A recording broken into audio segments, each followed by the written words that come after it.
बिस्मिल्लाहिर्रहमानिर्रहीम। आज हमारे पास कुछ एमसीक्यूज़ हैं जो कि काफ़ी दोस्तों की रिक्वेस्ट पे करने जा रहे हैं हम। अच्छा, इनमें से हमारे पास जो पहला एमसीक्यूज़ है उसमें ये लिखा हुआ है कि एक नर्स है, वो एक पेशेंट की केयर कर रही है जो कि कुछ दिनों से एडमिट है, लास्ट 3 डेज से, और उसको जो है कॉन्स्टिपेशन है, ठीक है। लेकिन अभी फूड कौन सा है इसमें जो यूज़फुल है लेग्जेटिव क्रिएट करने में, तो इसमें से ये 4 ऑप्शंस दिए हुए हैं, लेकिन इन चारों में जो सबसे ज़्यादा लेग्जेटिव प्रोड्यूस करता है वो है ब्रेन्स, फिग्स एंड चॉकलेट्स। ये 3 चीज़ें ऐसी हैं जो कि लेग्जेटिव प्रोड्यूस करता है, ठीक है। तो ज़रा ऐसे एमसीक्यूज़ जिसको अभी ऊपर इसमें से कॉन्स्टिपेशन का जिक्र या किसी ऐसी चीज़ का जिक्र नहीं है जिसमें हम कह सकें कि इसको एब्डोमिनल वो पेन क्यों हो रहा है, लेकिन नीचे उन्होंने कहा है कि वो ऐसे फूड का नाम बताएं कि जो ज़्यादा लेग्जेटिव प्रोड्यूस करता हो, तो आप इससे अंदाज़ा लगा सकते हैं कि भाई मरीज़ को तकलीफ़ क्या है। अगर इसमें ये पूछा जाता कि अभी इसको क्या डायग्नोसिस आप देंगे, तो नीचे अगर ऑप्शन में होता तो आप उसको कॉन्स्टिपेशन ही लिखते, क्योंकि हमारे पास इस तरह के जो वो है ड्रग्स हैं वो हमें सूरत में ही यूज़ करते हैं। अच्छा, इसके बाद है 10-year-old boy diagnose with appendicitis, ठीक है, have severe pain and to laugh pain. अच्छा, यहाँ पे एक 10 साल का बच्चा आता है, ठीक है, जिसको अपेंडिसाइटिस है। अभी आप उसका जो पेन का स्केल है वो कैसे मालूम करेंगे, ठीक है। इसको कितना पेन हो रहा है आपको कैसे पता चलेगा? तो आपको ऐसे पता चलेगा कि उसकी फेस की रेटिंग से आप ये अंदाज़ा लगाएंगे कि भाई इसको कितना पेन हो रहा है इस वक्त। 7/10, 8/10। इसका तरीका भी मैं आपको नेक्स्ट या उससे नेक्स्ट वीडियो में बता दूंगा।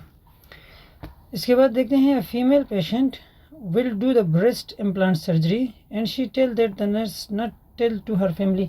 ये एमसीक्यूज़ मैंने 2 या 3 वीडियो पहले भी ये एमसीक्यूज़ मैं कर चुका हूँ, लेकिन फिर भी ये रिसीव हो गया है मुझे उसमें इनबॉक्स में, तो मैं इसलिए डाल रहा हूँ इसमें कि एक फीमेल थी, ठीक है, जो इसकी ब्रेस्ट इम्प्लांट सर्जरी होनी थी, और लेकिन उसने नर्स से कहा कि भाई मेरे फैमिली को नहीं बताना इसके बारे में। तो अभी नर्स के what is the nature of this section, अभी नर्स के मुताबिक क्या अकॉर्डिंग टू मेडिकल एथिक्स ये क्या वो है नेचर है इस स्टेटमेंट की या इस सेक्शन की, तो इसको हम कॉन्फिडेंशियली कहते हैं, ठीक है। कॉन्फिडेंस या सॉरी कॉन्फिडेंशियली यानी कि वो रखना कि किसी चीज़ को कॉन्फिडेंशियल रखना, छुपा के रखना, ठीक है। तो इसको छुपा के ही रखेगी, क्योंकि जिस पेशेंट की सर्जरी होनी है वो कह रहा है कि भाई मेरी फैमिली को ना बताए, तो आप उसको फॉलो करेंगे जो पेशेंट कह रहा हो आपको। इसके बाद है 15-year-old girl diagnose with diabetes mellitus and she tell the nurse. अच्छा, ये सेम सिक्यूज में जो 15 साल की लड़की है वो उसको डायबिटीज मेलाइटिस हुआ है, और वो नर्स से कह रही है कि मुझे खुद से इंजेक्शन लगाना नहीं आता, कि मैं इंजेक्शन कैसे लगाऊं। अभी यहाँ पे नर्स की क्या इंटरवेंशन होगी? नर्स की भाई ये इंटरवेंशन होगी कि नर्स उसे इंजेक्शन खुद को लगाना सिखाए, भाई कि आप ऐसे ऐसे इंजेक्शन लगाओ अपने आप को। बच्ची ने कहा कि मुझे तो डायबिटीज़ है लेकिन मैं खुद को इंजेक्शन नहीं लगा सकती, तो नर्स क्या करेगी? नर्स उसे इंजेक्शन लगाना सिखाएगी, teach her how to inject herself, कि भाई अपने आप को इंजेक्शन कैसे लगाते हैं। A 40-year-old complain of severe pain scheduled for surgery of abdomen। 40 साल का बंदा था, सीवियर पेन था उसे, ठीक है, और उसकी सर्जरी जो है वो भी शेड्यूल हो चुकी है, एब्डोमेन सर्जरी, ठीक है। मेडिकल हिस्ट्री ही स्मोक्स। अच्छा, इसकी मेडिकल हिस्ट्री थी कि वो एक पैक सिगरेट जो है वो पर डे पीता था, ठीक है। यहाँ पे क्या कॉम्प्लिकेशंस हो सकती हैं? भाई एब्डोमिनल सर्जरी हो रही है, उसको पेन है, शेड्यूल हो चुकी है सर्जरी, तो उसकी क्या कॉम्प्लिकेशंस होगी? उसकी कॉम्प्लिकेशन होगी एटिलेक्टिसिस। तो इसका मतलब ये है collapse of lungs, partially collapse of lungs इसका हो सकता है, क्योंकि भाई वो तो दिन में एक डब्बी सिगरेट पी जाता है, तो ये पॉसिबिलिटी और ये रिस्क हो सकता है, कॉम्प्लिकेशन हो सकती है।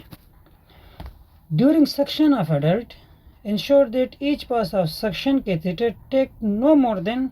अच्छा, यहाँ पे देखें, फ़र्ज़ करें कि हमने एनजी ट्यूब पास किया, सर्जरी हो रही है, या वैसे किसी सूरत में हमने एनजी पास किया, स्लेवर सिक्रेशन हो रही है थ्रोट में, तो हम सक्शन करेंगे मरीज़ का। ये सक्शन का दौरानिया कितना होना चाहिए? ये सक्शन का दौरानिया भाई होना चाहिए नॉट मोर देन 10 सेकंड, क्योंकि पेशेंट चौक कर जाएगा आपसे अगर इससे ज़्यादा हुआ। ड्यूरिंग नाइट शिफ्ट रोटी, अच्छा ये एमसीक्यूज़ मैं कल की वीडियो में गालिबन कर चुका हूँ या उससे अगली वीडियो में कर चुका हूँ, फिर भी किसी ने भेजा है तो मैं फिर भी कर लेता हूँ कि भाई रात को बार बार यूरिन के लिए उठना, ठीक है, पेशाब के लिए उठना और उसका स्लीप डिस्टर्बेंस होना, ठीक है, पेशाब की वजह से, तो इस पेशेंट को हम किस तरह डील करेंगे या इसको हम इसको क्या कंप्लेन है? इसको कंप्लेन है नॉक्ट्यूरिया, यानी कि रात को बार बार पेशाब के लिए उठना। इनसे आप अंदाज़ा लगाएं नाइट और नॉक्ट्यूरिया, यूरिया से मतलब यूरिन। अच्छा ये देखें, most common case of acute renal failure, acute renal failure की जो मोस्ट कॉमन काज है वो क्या है? तो भाई सबको पता है कि जब पानी नहीं पिएंगे जिस्म में डिहाइड्रेशन होगी, डिहाइड्रेशन जब एक लेवल से ज़्यादा हो जाएगी तो आपको रीनल फेलियर हो सकता है। डिहाइड्रेशन इज़ अ काज, ठीक है। पेशेंट रिसीविंग, अच्छा हेमोडायलिसिस, ये तीनों एमसीक्यूज ऐसे हैं जो मैं तकरीबन कर चुका हूँ। A patient is receiving hemodialysis, the patient is disequilibrium syndrome। अच्छा ये हेमोडायलिसिस के दौरान ये डिसइक्विलिब्रियम सिंड्रोम आ जाता है। डिसइक्विलिब्रियम सिंड्रोम में क्या होता है भाई, इसमें यूरिया और जो सोडियम है इसमें इसकी डिक्रीज़ हो जाती है, decrease in urea and decrease in sodium, ठीक है। अच्छा ये जो नीचे दूसरा एमसीक्यूज है ये भी इसी तरह सेम है, डिसइक्विलिब्रियम सिंड्रोम पोस्ट डायलिसिस। तो डिसइक्विलिब्रियम सिंड्रोम में decrease in urea and decrease in sodium दोनों की डिक्रीज़ हो जाती है पोस्ट डायलिसिस, डायलिसिस के बाद। A 45-year-old patient admitted with pulmonary tuberculosis unit, the unit nurse placed the patient in isolation room with negative air pressure and prepare all the personal protective equipment at the entrance of room. Which type of precaution measure has the nurse activated? अभी एक हमारे पास एक TB का patient है, उसको nurse ने isolated room में रख दिए, ठीक है, नेगेटिव प्रेशर रूम था उसमें रख दिए। नेगेटिव पॉजिटिव प्रेशर रूम क्या है ये भी मैं आपको बता चुका हूँ, ज़्यादा तफसील में जाने की ज़रूरत नहीं है, लेकिन नेगेटिव प्रेशर रूम में उसे रख दिया, ठीक है, फुल प्रिकॉशंस अप्लाई कर दी। अब बात यह है कि नर्स ने पीपीई पहन के अंदर जाएगा, ठीक है। विच टाइप ऑफ प्रिकॉशन, अभी नर्स जब अंदर जाएगी पीपीई पहनेगी, ठीक है, कोई विजिटर अंदर जाएगा, डॉक्टर अंदर जाएगा, तो वो किस किस्म के प्रिकॉशंस जो है वो अप्लाई करेगा? एयरबॉर्न प्रिकॉशंस वो अप्लाई करेगा, ठीक है, क्योंकि tuberculosis is airborne disease. TB transmission, tuberculosis की ट्रांसमिशन कैसी होती है? यहाँ पे एयर ड्रॉप है, ठीक है, एयर ड्रॉप से होती है, लेकिन अगर यहाँ एयरबॉर्न डिजीज़ भी हो लिखा होता या एयरबॉर्न लिखा होता तो आप उसे भी टिक कर सकते हैं। यहाँ पे एयर ड्रॉप है तो यहाँ आप एयर ड्रॉप को ही टिक करेंगे। During cardiopulmonary resuscitation for 75-year-old man in emergency department, CPR एक 75 साल बंदे को हम दे रहे थे, ठीक है, इमरजेंसी डिपार्टमेंट में। द डॉक्टर ने उसे कहा कि भाई मैं इस ग्रुप का लीडर हूँ और इस CPR को मैं लीड कर रहा हूँ। तो ये जो 75 साल के बंदे को CPR दे रहे थे उसको डॉक्टर ने कहा कि भाई मैं इस ग्रुप का लीडर हूँ और मैं इस CPR को लीड कर रहा हूँ। What is the most appropriate leadership style for this situation, अभी इस सिचुएशन के लिए मोस्ट अप्रोप्रिएट लीडरशिप स्टाइल क्या है? तो वो है ऑटोक्रेटिक, ठीक है। जब डॉक्टर ने खुद कहा कि I am the leader and I am leading the CPR, so this type of statement is called autocratic.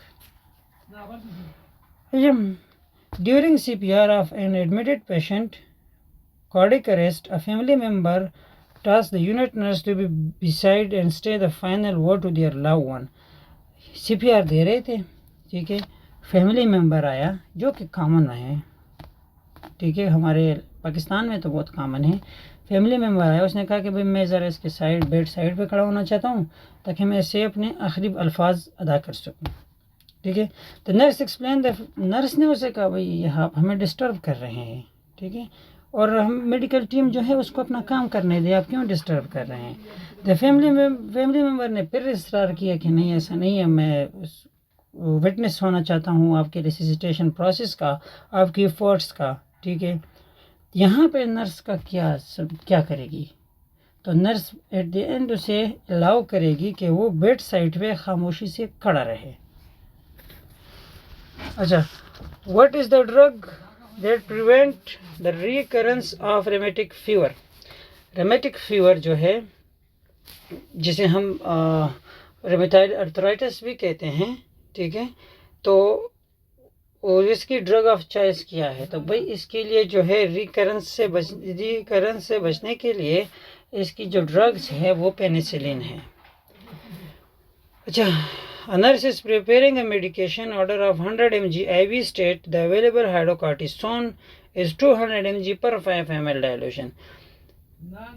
Nurse जो है वो प्रिपेयर कर रही है 100 mg मेडिकेशन जो है आईवी के लिए, लेकिन अवेलेबल 200 mg है 5 ml में। तो भाई यहाँ पे क्या लगाएगी, कितना ml लगाएगी, तो ये भाई 505 ml में 200 mg है, तो 100 mg 2.5 ml में होगा, ठीक है। ये कैलकुलेशन गालिबन मैंने एक वीडियो में की भी हुई है, आप ज़रा देख लें, आपको मिल जाएगी कैलकुलेशन कैसे करते हैं। अच्छा, यहाँ पे ये एमसीक्यूज़ और इसी एमसीक्यूज़ पे मैंने गालिबन कैलकुलेशन की हुई है। Doctor order heparin 1000 unit OD SC standard solution and 400 unit per ml। अच्छा, यहाँ पे हमारे पास क्या है, डॉक्टर ने ऑर्डर दिया कि भाई हेपरिन आप 1000 यूनिट्स लगाएं OD once in a day, OD मतलब वंस इन अ डे, ठीक है। लेकिन हमारे पास अवेलेबल 4000 है, तो 4000 डिवाइडेड बाय 1000, ठीक है, तो ये हमारे पास आ गया कुछ, यानी कि इसको डिवाइड करेंगे और हमारे पास आ जाएगा 0.25 ml। 1 ml में 4000 यूनिट है, ठीक है, तो इसको 4000 को डिवाइड बाय 4 कर दे, सॉरी 1 ml को डिवाइड बाय 4 कर दे, तो आपके पास 0.25 ml आ जाएगा। A nurse is assigned to care of a patient in medical ward who has a physician order of 1500 ml of normal saline 0.9% to administer over 12-hour period. Which of the following is the infusion rate? ये infusion rate का मालूम करने का जो formula है वो भी मैंने आपको कराया हुआ है, लेकिन फिर भी आपके लिए मैं इसको कर दूंगा।